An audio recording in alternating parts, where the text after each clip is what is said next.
सब ढूँढते हैं इधर-उधर पूरे गाँव में ढूँढते हैं, लेकिन कहीं नहीं मिलता है वो किसी को। और ये सिलसिला ना 2-3 महीनों तक चलता रहा, उसको ढूँढते रहे, कंप्लेंट भी कराई और उस ज़माने में आप भी जानते होंगे ना कि पुलिस-वुलिस इतना एक्शन करती भी नहीं थी, फिलहाल करती भी तो क्या करते, लोग ढूँढते-ढूँढते थक गए, फिर ढूँढना बंद कर दिया एक टाइम पे। सोचने लगे कि कोई उठा के ले गया होगा या फिर खत्म-वत्म हो गया होगा कहीं पे, तो नहीं ढूँढते थे उसे। फिर 3 साल ऐसे गुज़र जाते हैं। फिर उनके यहाँ ना एक सिद्ध बाबा जी आते हैं, तो मतलब जो सबसे बड़े वाले थे, उनके माइंड में अचानक से क्लिक होता है कि चलो ना इनसे एक बार पूछ के देख लिया जाए, क्योंकि पुराने समय में ना तो उन लोगों पर ज़्यादा विश्वास किया जाता था। तो उनसे पूछते हैं कि बाबा मेरे भाई के साथ ऐसा-ऐसा हुआ था, तो क्या वो आज भी ज़िंदा है या कहीं मर गया है? तो बोलते हैं कि भाई बेटा तेरा भाई तो अभी ज़िंदा है, लेकिन वो आपके एरिया में ना 20-25 किलोमीटर के एरिया में ही है और वो किसी को दिखता नहीं, बस वो ना किसी की नज़र में आता है और रहता है सबके साथ में ही है।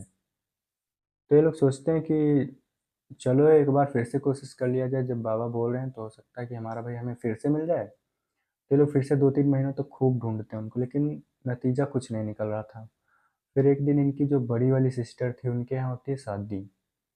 फिर इनकी पूरी फैमिली जाती है शादी में, तो बड़ी वाली सिस्टर के यहाँ मतलब शादी होती है, तो और इनसे जो छोटी वाली सिस्टर होती है ना, वो छत पे खेल रही होती हैं उनके। तो ये इनकी छोटी वाली सिस्टर दूर से देखती हैं कि कोई उनके भैया जैसा आ रहा, तो जब मतलब विज़ुअल होने लगता है ना उनको, तो लगता है कि पूरी तरीके से वो कन्फर्म हो जाती है कि मेरे भैया ही हैं। तो दौड़ते हुए जाती हैं, मतलब स्पीड में जाते हैं, उनके गले लग जाती हैं, बोलती हैं, "भैया, भैया, भैया आप कहाँ थे इतने दिनों?" और रोने लगती हैं उनसे लिपट कर। लेकिन वो उनको पहचानने से इनकार कर देते हैं, क्योंकि उन्होंने उनको देखा भी नहीं था। वो क्योंकि जिस टाइम पे ये गायब हुए थे तब उनकी एज 15 साल थी। ठीक है, तो 15 से 18 तक हो गई थी, लेकिन ये इनकी जो छोटी वाली सिस्टर थी ना, ये काफ़ी छोटी थी। फिर तभी अचानक से इनके दोनों भाई भी उधर ही उसी रास्ते से आ रहे थे, तो वो बोलते हैं कि तू इतने सालों से कहाँ था? खो गया था? कैसे क्या हुआ तेरे साथ? लेकिन इनको कुछ याद नहीं आ रहा था। फिर वो जो सिद्ध बाबा थे ना, उनके पास इनको लेकर जाते हैं ज़बरदस्ती। ये जा नहीं रहे थे। ये बोल रहे थे कि मेरा घर वहाँ है, मैं पेड़ पे रहता हूँ। ये बाद में बताते हैं फिर इस चीज़ को। तो फिर जब बाबा के पास लेके जाते तो मतलब झाड़-फूँक करते हैं मंत्र-वंत्र से, फिर ताबीज़-वाबीज़ बाँधते हैं, फिर ये सही होते हैं। इनका माइंड मतलब अपनी जगह पे आ जाता है फिर से। तो फिर इनसे पूछा जाता है कि तुम इतने सालों तक कहाँ गायब हो गए थे अचानक से सुबह-सुबह? तो ये बोलते हैं कि मतलब एक तालाब था, तालाब में ना एक ताड़ का पेड़ खड़ा था। तो उसी ताड़ के पेड़ पे और मत उसी ताड़ के पेड़ पे ना कुछ मतलब बुरी शक्तियाँ भी थी और कुछ अच्छी शक्तियाँ भी थी। तो मतलब जो बुरे शैतान थे तो बोलते थे इनको ख़त्म कर दो, किस्सा ख़त्म कर दो इनका, ठीक मतलब मार दो इनको, तो डराते भी थे काफ़ी। लेकिन जो अच्छी शक्तियाँ थी ना एंजल वो बोलते थे कि नहीं लड़का अच्छा है, इसे कुछ मत करो।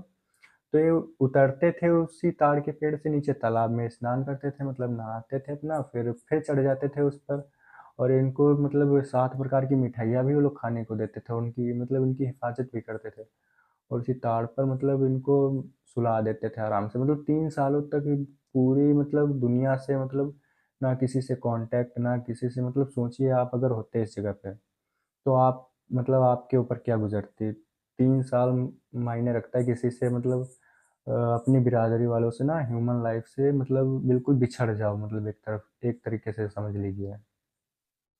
लेकिन दुर्भाग्य से वो आज हमारे बीच नहीं हैं। उनका नाम सूबेदार था और उनकी शादी हुई थी उसके बाद फिर 3 बच्चे हुए थे, वो अपनी लाइफ़ मस्त एन्जॉय कर रहे हैं। स्टोरी तो काफ़ी माइंड डिस्टर्ब करने वाली थी। अगर सोचिए आपको 3 साल अ, अपनी दुनिया को छोड़कर मतलब भूतों के साथ रहना पड़े, वो भी एक सिर्फ़ पेड़ पर और एक सिर्फ़ तालाब में। तो सोचिए ना आपके साथ क्या गुज़रेगी। मानता हूँ स्टोरी थोड़ी मतलब बिलीव करने वाली नहीं है, तो जिसे बिलीव ना हो वो मुझे कॉन्टैक्ट कर सकता है मेरे दिए गए व्हाट्सएप नंबर पे। मैं उसकी बात करा दूँगा डायरेक्ट उनके परिवार वालों से। तो अगर आपके साथ भी कोई रियल इंसिडेंट हुआ हो तो आप उसे शेयर कर सकते हैं हमारे साथ। मैं उसे नरेट करूँगा अपनी आवाज़ में। दिए गए व्हाट्सएप नंबर पर आप अपनी स्टोरी रिकॉर्ड करके भेज सकते हैं। ये रहा मेरा व्हाट्सएप नंबर।